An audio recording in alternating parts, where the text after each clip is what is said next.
My topic this evening is women and Mount Athos in the Byzantine period, and I emphasize the conjunction and, women and Mount Athos, not women on Mount Athos. As most of you are aware, it would in fact be impossible for me to talk about women on Athos, since for many centuries they have been forbidden to set foot on the holy mountain. This is a result of the tradition of Avaton, the principle that women are denied access to Athos. The practice seems to have been in force since the 9th century, when hermits first arrived on the deserted peninsula and began to turn it into a center of Orthodox monasticism. The prohibition of the presence of women on Athos represents an extension of the traditional monastic rule of Avaton, observed with different degrees of rigor at different institutions, that prohibited men and women from entering a monastery housing monastics of the opposite sex.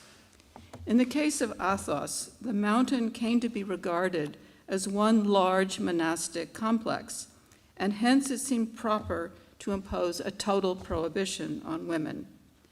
Justification for the practice was found in legendary traditions of uncertain date, to the effect that Christ had granted Athos to his mother, the Virgin Mary, and thus the peninsula became off limits to all other women.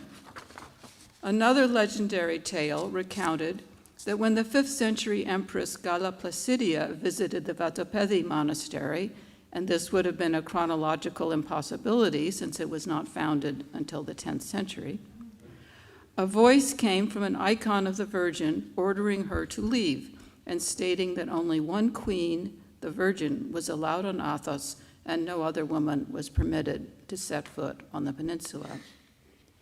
It should be emphasized that the ban on women on Athos was an unwritten rule. No legislation or monastic rule of the Byzantine era explicitly excludes women from the Holy Mountain, although such an exclusion is implied in some of the regulatory documents. The 10th century rule of St. Athanasius for the Great Lavra, for example, states, and I quote, "You will not own any animal of the female sex for the purpose of doing any work which you require, because you have absolutely renounced all female beings," end quote. No later Byzantine legislation contains a more specific prohibition on women.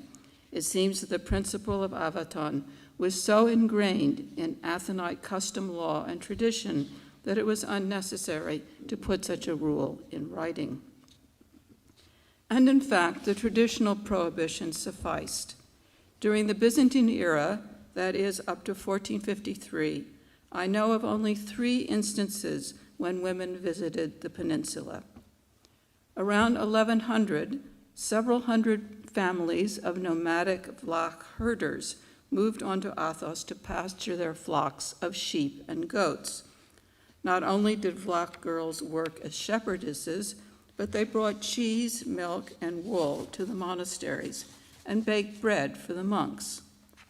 Shortly thereafter, the Patriarch in Constantinople learned of the scandal and expelled the Vlach shepherd families. In 1308, at a time of crop failure, at least 2 families from Ierissos, which is a town on the frontier with Athos, sought refuge at the monastery of Vatopedi because of famine and their fear of attack by the Catalan Grand Company.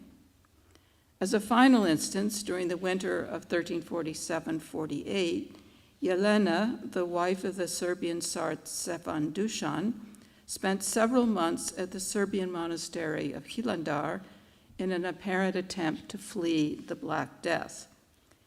In this case, the monks were in no position to deny hospitality to Stefan and his wife, since the Tsar had recently conquered the Chalkidiki Peninsula and had subjugated Athos under his control. My own scholarly research on investigating the relations of women with the Holy Mountain began almost 25 years ago on the occasion of a symposium on Mount Athos organized by Bishop Kallistos and Professor Anthony Breyer at the University of Birmingham. When Tony Breyer invited me to give a paper on the subject of women at Mount Athos, I at first protested that it was an impossible topic. But he encouraged me to accept the challenge, saying, "Look into it. I'm confident you'll find something." And he was right, for unexpectedly, the rich archives of the Athonite monasteries, which have been slowly but steadily edited over the past decades by teams of Greek and French scholars, turned out to contain quite a bit of information.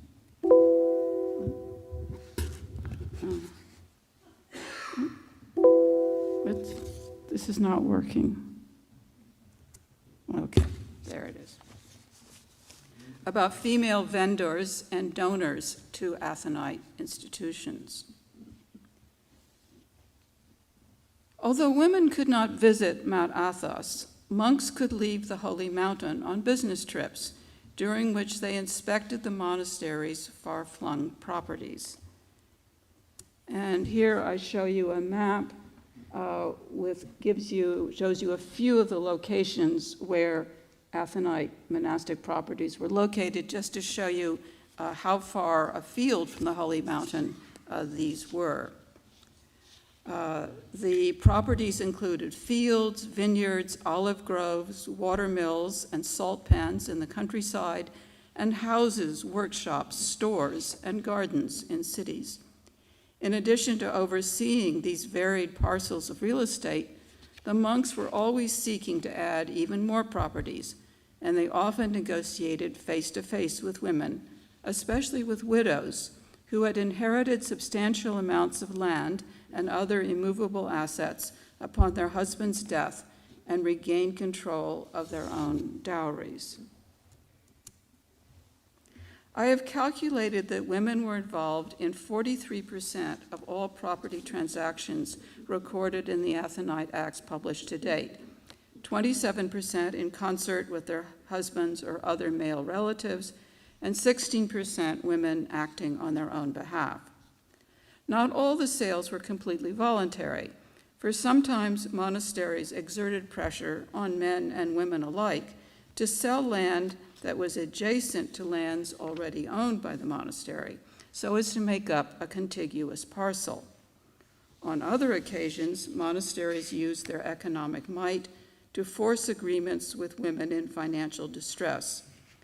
In essence, the monasteries, with their large monetary reserves, were serving as banking institutions, which were a ready source of money for families that were cash poor.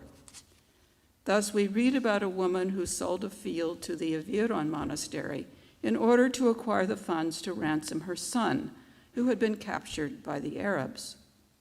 Another woman was forced to sell land from her dowry because the family had suffered from a series of crop failures and was unable to support itself. The monasteries might offer a loan, with houses serving as collateral. If the loan was not repaid within the agreed period of time, the monastery took possession of the houses. Monasteries were also viewed as a safe repository of funds. A woman who sold property to the Hilandara monastery, for example, asked that the monastery hold on to half the sale price until such time as she needed the cash for her daughter's dowry.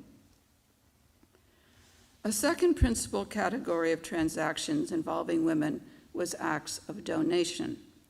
They, in turn, can be divided into two groups: donations in exchange for an annuity and donations in exchange for prayers or commemoration. A so-called adolphaton, or fellowship, was a type of annuity which monasteries granted to generous donors, normally involving the provision of foodstuffs for life. For example, a widow might make an agreement with an Athonite monastery to receive for the rest of her life an annual allotment of wheat, dried legumes, cheese, wine, and olive oil in exchange for a gift of money or land. Much more common, however, was the donation of property to Athonite monasteries in exchange for spiritual benefits, the prayers of the monks for the salvation of one's soul, or for the posthumous commemoration of the donor or family members. A prime example is an elderly woman named Nymphadora, who lived in a village near the border of Mount Athos and had become a nun after her husband left her to take monastic vows at the Xiropotamu monastery. Nymphadora was much dismayed that she too could not enter a monastery on the holy mountain, although she acknowledged that Athos was not accessible to any woman except for the Virgin. Despite her disappointment, in her will she expressed her spiritual yearning by donating some properties to Xiropotamu, including a church, 2 monastic cells, and a wine cellar with all their contents. Her other legacies included a vineyard, a garden and orchard, 2 houses, and 2 large mechanical wheels, evidently lifting devices used in iron mining operations. She made this major bequest in exchange for the monk's promise to offer a prayer to the Virgin on her behalf at Vespers every Monday, to say the liturgy in her honor on Tuesdays, to drink a cup of wine in the refectory on her behalf, and to provide her with an annuity for the rest of her life.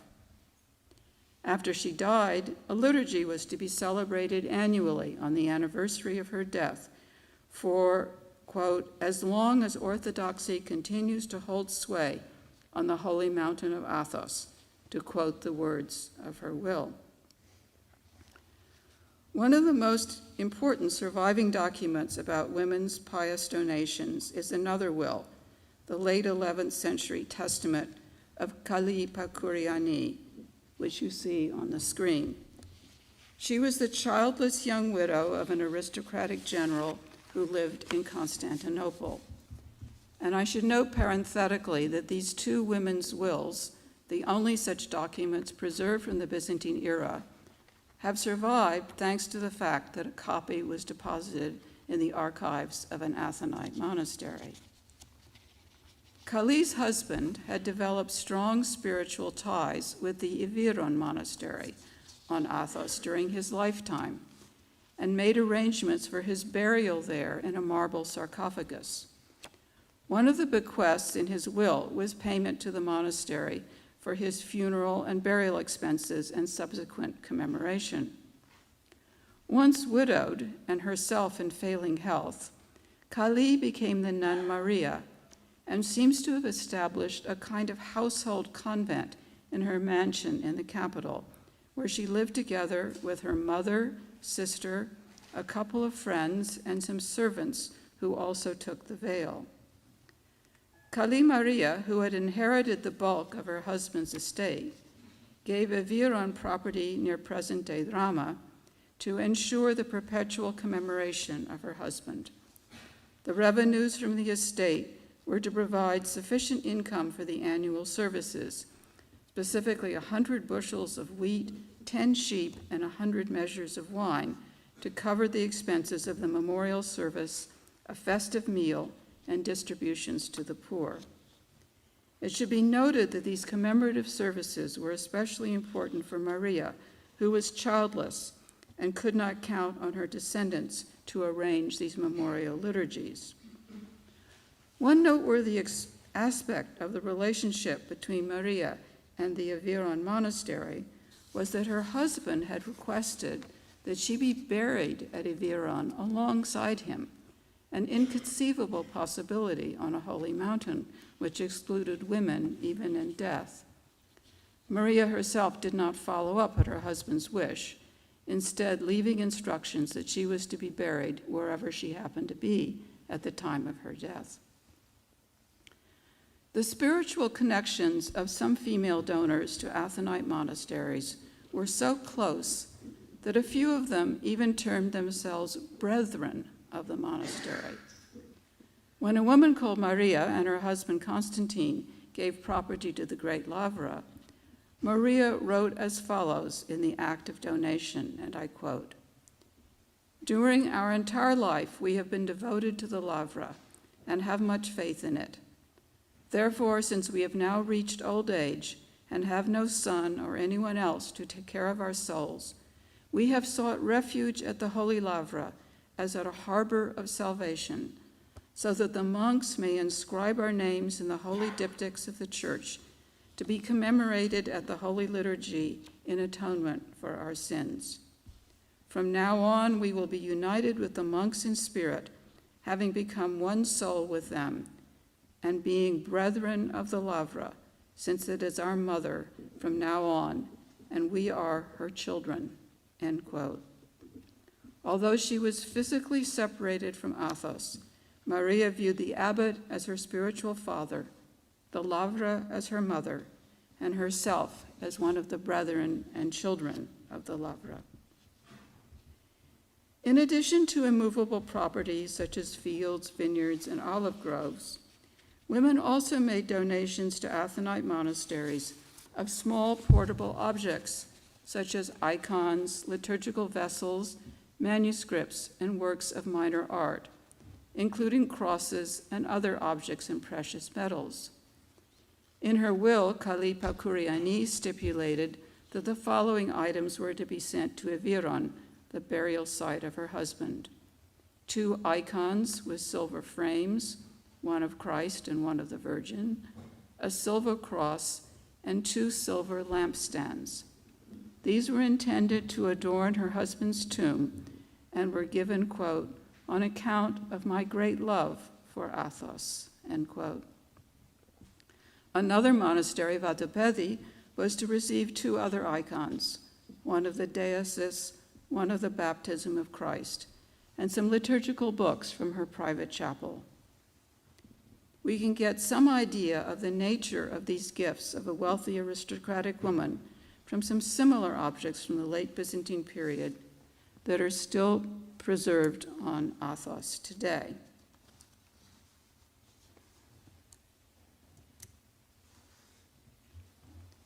First, let me show you an icon now at the Vatopedi Monastery, the Virgin who is the hope of those in despair. It was commissioned in the 14th century by a woman called Anna Philanthropini for the Convent of Good Hope in Constantinople, and at an unknown date ended up at Vatopedi. Thus, it was not originally a donation to Athos, but it is exactly the type of icon that a wealthy woman might have possessed and left as a legacy to a monastery. This cross, sheathed in silver gilt, was given by the wife of the Emperor Manuel II Palaiologos, Helena, to the Dionysiou monastery in the 15th century, and its inscription describes it as a votive offering. One can also find in the libraries of Athos a number of important manuscripts presented by female donors.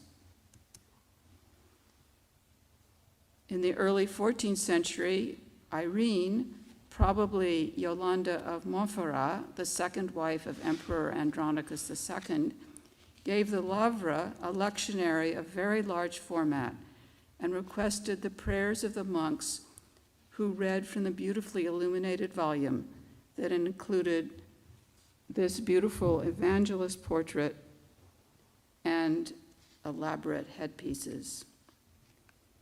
In the mid-14th century, another empress, Anna of Savoy, mother of John V Palaiologos, commissioned the manufacture of a psalter in the most famous scriptorium in Constantinople, that of the Odigon Monastery. It was destined for Eviron and was intended as a thank offering to the monastery on behalf of Anna and her son. It also was distinguished by elaborate headpieces.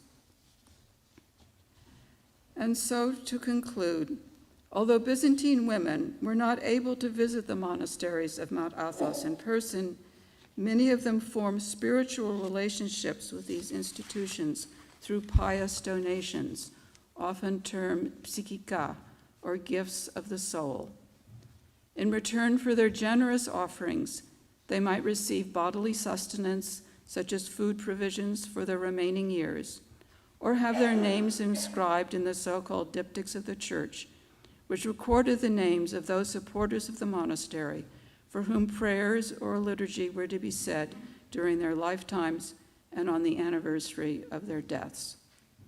For major donors, the rewards were even greater, even though it was impossible, as we have seen, for Kali Maria Pakuriani to be buried alongside her husband at Iviron, as was his wish. The couple was honored as founders of the monastery, and on the anniversary of their deaths, all the abbots of Athos were invited to Iviron for the memorial service and banquet. Thank you for your attention.